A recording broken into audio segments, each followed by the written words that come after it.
பெண்களுக்கு திருமணம் ஆனவர்களுக்கு குழந்தையை பெற்றெடுப்பதற்கான முயற்சியில் இருக்கக்கூடிய ஒவ்வொரு தம்பதியருக்கும் மிக உதவியாக இருக்கும் என்று நான் கருதுகிறேன். எனவே தவறாமல் இந்த வீடியோவை தொடர்ந்து பாருங்க, கடைசி வரைக்கும் பாருங்க. நான் இன்று உங்களோடு பகிர்ந்து கொள்ள விரும்புவது என்னவென்றால், ஆட்டிசம் என்ற குறைபாடு உள்ள சில குழந்தைகளை பற்றி. நான் ஒரு ஸ்பெஷல் எஜுகேட்டர், சிறப்பு ஆசிரியர். நான் இந்த ஒரு சிறப்பு குழந்தைகளை பராமரிப்பதில் குறிப்பாக ஒரு 20 ஆண்டுகளாக நான் அந்த பணியில் இருக்கிறேன். ஆரம்ப காலங்களில் நான் இந்த பயிற்சியில் இந்த சிறப்பு ஆசிரியராக வந்த பொழுது இந்த ஆட்டிசம் குறைபாடுள்ள குழந்தைகள் பார்த்தீங்கன்னா 1000ல் 1 அப்படிங்கிற மாதிரி இருந்தது. அப்புறம் சில காலங்களில் பார்த்தீங்கன்னா குறைந்து 500 ஆச்சு, 100ல் 1 அப்படின்னு ஆச்சு. இப்போ பார்த்தீங்க அப்படின்னு சொன்னால் இந்த குழந்தைகளுடைய எண்ணிக்கை பார்த்தீங்க அப்படின்னா 44 குழந்தைகளில் ஒரு குழந்தை ஆட்டிசம் குழந்தையாக இருக்குது. நம்ம இந்தியாவில் இந்த குழந்தைகளுடைய சதவீதம் பார்த்தீங்க அப்படின்னா 18 லட்சம் குழந்தைகள் ஆட்டிசம் குறைபாடால் பாதிக்கப்பட்டிருக்காங்க. 10% குழந்தைகள். ஸோ இந்த ஒரு காலகட்டத்தில் இதில் குறைபாடு முன்ன இல்லையா அப்படின்னு பார்த்தீங்கன்னா 1960-70களில் பார்த்தீங்கன்னா 5000 குழந்தைகளுக்கு ஒரு குழந்தை அப்படின்னு இருந்துச்சு. இப்போ பார்த்தீங்க அப்படின்னா 44. இன்னும் அடுத்த ஒரு அறிவியல் கண்டுபிடிப்பு என்ன சொல்லுது அப்படின்னா 2025 ஆண்டுகளுக்கு பின்னாடி பார்த்தீங்கன்னா 26 குழந்தைகளில் ஒரு குழந்தை ஆட்டிசம் குறைபாடு உள்ள குழந்தையாக இருக்கும் அப்படின்னு அறிவியல் ஆய்வாளர்கள் சொல்கிறாங்க. இப்போ இந்த மாதிரி ஒரு சூழ்நிலை, இதை நாம் ஒரு கட்டுக்கு கொண்டு வரவில்லை என்றால் இந்த குறைபாடு இன்னும் அதிகரிக்கும்.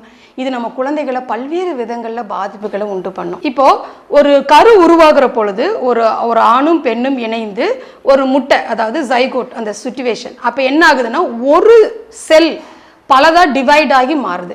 அந்த டிவிஷனிங் டைம் இஸ் வெரி இம்பார்ட்டன்ட் சொல்லுவாங்க. அந்த நேரத்தில் இந்த டாக்ஸின்ஸ், அதாவது ஒரு ஏர் பொல்யூஷனில் வரக்கூடிய அந்த டாக்ஸின் ஒரு அம்மாவை பாதிக்கிற பொழுது, அல்லது அவங்க உண்ணக்கூடிய உணவில் இருக்கக்கூடிய பெஸ்டிசைட்ஸ் இல்லையா, நம்ம நிறைய மருந்து அடிக்கிறோம் இல்லைங்களா, அந்த உணவுப் பொருட்கள் இருக்கின்ற அந்த மருந்து, இந்த நம்ம குடிக்கிற தண்ணியில் பார்த்தீங்கன்னா நம்ம என்ன பண்ணுறோம், அதை வந்து பியூரிஃபை பண்ணணும்னு சொல்லிட்டு என்ன ஆகும், நிறைய வந்து அதில் இருக்கிற மினரல், நார் சத்து எதுவுமே அந்த தண்ணியில் இல்லை, வெறும் சக்கையை தான் நம்ம குடிச்சிட்ருக்கிறோம். அப்போ அந்த பியூரிஃபை பண்ணுறதுக்காக உபயோகிக்கக்கூடிய சில கெமிக்கல்ஸ், அதே போல் ஜங்க் ஃபுட், நம்ம சாப்பிட்ற உணவில் இந்த அஜினோமோட்டாங்கிறதெல்லாம் வந்து நம்மளுடைய குறிப்பாக ஒரு ப்ரெக்னென்ட் டைமில் நம்ம அந்த மாதிரி உணவுகளை எடுக்கக்கூடாது. அப்போ அந்த மாதிரி உணவுகள் எடுக்கிற பொழுது அதில் இருக்கக்கூடிய கெமிக்கல்ஸ், இது எல்லாமே இந்த செல் உருவாகிற சமயத்தில், குறிப்பாக இந்த முதல் 3 மாதம்ங்கிறது ரொம்ப ரொம்ப முக்கியம்.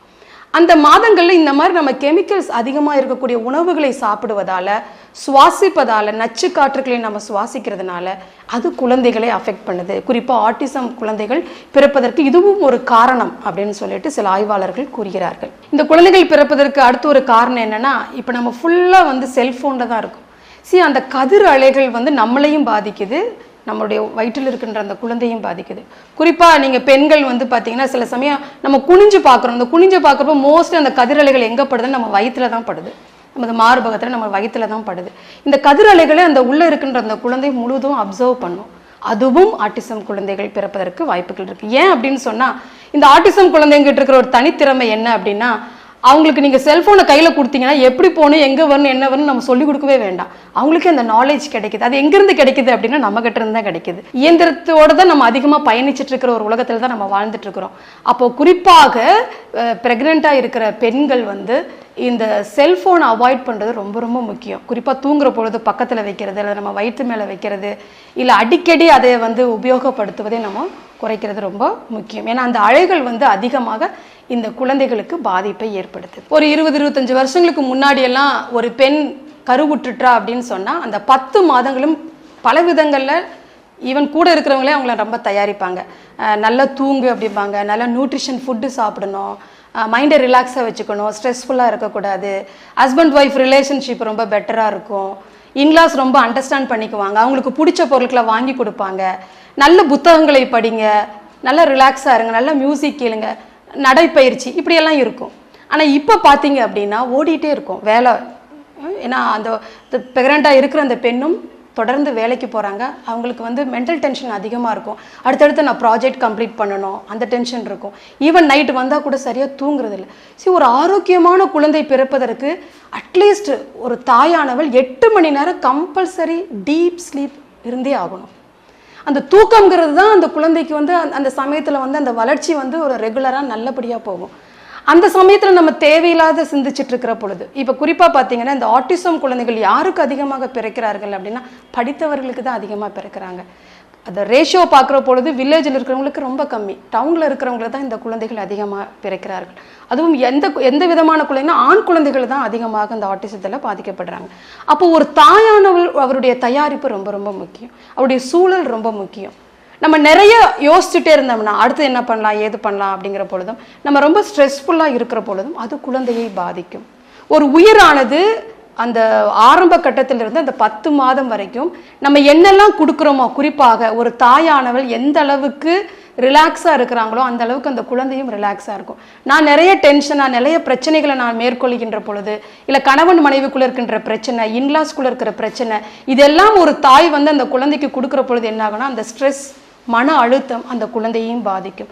அந்த மன அழுத்தம் கூட ஆட்டிசம் பிறப்பதற்கான வாய்ப்புகளாக சில அறிஞர்கள் கூறுகிறார்கள். இந்த வீடியோ வந்து எதுக்கு நான் உங்ககிட்ட பேசிட்டு இருக்கேன் அப்படின்னு சொன்னால், இது ஒன்லி ஆட்டிசம் பாதிக்கப்பட்ட குழந்தைகளை மைண்டில் வச்சு இல்லை, திருமணம் ஆகக்கூடிய பெண்கள், இளம் பெண்கள், இந்த வீடியோவை பார்த்துட்டு இருக்கிற நீங்கள் இந்த செய்தியை மற்றவங்ககிட்ட சமூகத்துக்கு சொல்லணுங்கிறதுக்காக தான். அப்போ இந்த மாதிரி குழந்தைகள் பிறக்காமல் இருக்கிறதுக்கு நம்ம என்ன பண்ணலாம் அப்படின்னா, ஒன்றுமே இல்லை, நம்ம நார்மலான ஒரு லைஃப் சிச்சுவேஷனுக்குள்ளே வரணும். குறிப்பாக நம்ம உண்ணக்கூடிய உணவுகள் சத்தானதாக இருக்கா, ஆர்கானிக்காக இருக்கா அப்படிங்கிறத நம்ம பார்க்கணும். இந்த ஜங்க் ஃபுட் குறிப்பாக பெண்கள் அவாய்ட் பண்ணுறது ரொம்ப நல்லது. நம்மளுடைய பீரியட், அதாவது ஒரு பெண்ணுக்கு வந்து மாதவிடாங்கிறது ரொம்ப ரொம்ப முக்கியம். இந்த மாதவிடா சமயங்களை நம்ம தேவையில்லாமல் மருந்துகளை எடுத்து அந்த பெயின் என்னால் தாங்கிக்க முடியலன்னு சொல்லிட்டு மருந்து எடுக்கிறத நம்ம தவிர்க்கணும். அதுவும் குழந்தை பெறுறதுல மிகப்பெரிய பாதிப்புகளை உண்டு பண்ணிட்டு இருக்கு. இது கடவுள் நமக்கு கொடுத்த ஒரு இயற்கையான ஒரு மிகப்பெரிய பரிசு. அந்த ஒரு சிறு அந்த வழிகளை தாங்குவதற்கு நாம் தயாராக இருக்கணும். அடுத்து என்ன பார்த்தீங்க அப்படின்னு சொன்னால், அந்த பெரியவர்கள் சொல்வதை நம்ம கொஞ்சம் கேட்கணும். குறிப்பாக ப்ரெக்னென்ட் டைமில் வந்து நமக்கு நிறைய அட்வைஸ் கொடுப்பாங்க. அது ப்ரெசன்ட் ஜெனரேஷன் அதை விரும்புறதில்லை. எனக்கு தெரியும் அப்படிங்கிற ஒரு போக்கு நம்மக்கிட்ட இருக்குது. குறிப்பாக நல்ல தூக்கங்கிறது ரொம்ப முக்கியம். ஒரு பெண் ஒரு நல்லா தூங்குறது, சரியான ஒரு தயாரிப்பு, கணவன் மனைவிக்குள்ளே இருக்கின்ற ஒரு உறவு, ஒருவர் அதிகமாக ஏற்றுக்கொள்ளுவதுமாக இருக்கட்டும், அப்ரிஷியேட் பண்ணுறது, கணவன் ஒரு துணையாக அந்த மனைவியோடு பயணிக்கிறது இந்த 10 மாதம் ரொம்ப முக்கியம். அதே போல் அவர்கள் வாழக்கூடிய ஒரு சூழலில் இருக்கின்ற இந்த செகண்டரி ஃபேமிலின்னு சொல்லுவாங்க இல்லையா, மாமனார் மாமியார், இவர்களும் அந்த ஒரு குழந்தை பிறப்பதில் ஒரு ஒத்துழைப்பை கொடுக்கக்கூடிய ஒரு சூழ்நிலை ரொம்ப முக்கியமாக இருக்குது அட் ப்ரெசண்ட். இந்த ஒரு சூழல்களில் நம்ம ஒரு தயாரிப்போடு நாம் ஒரு குழந்தையை பெற்றெடுக்கின்ற பொழுது அது கண்டிப்பாக ஒரு ஆரோக்கியமான ஒரு குழந்தையாக இருக்கும்.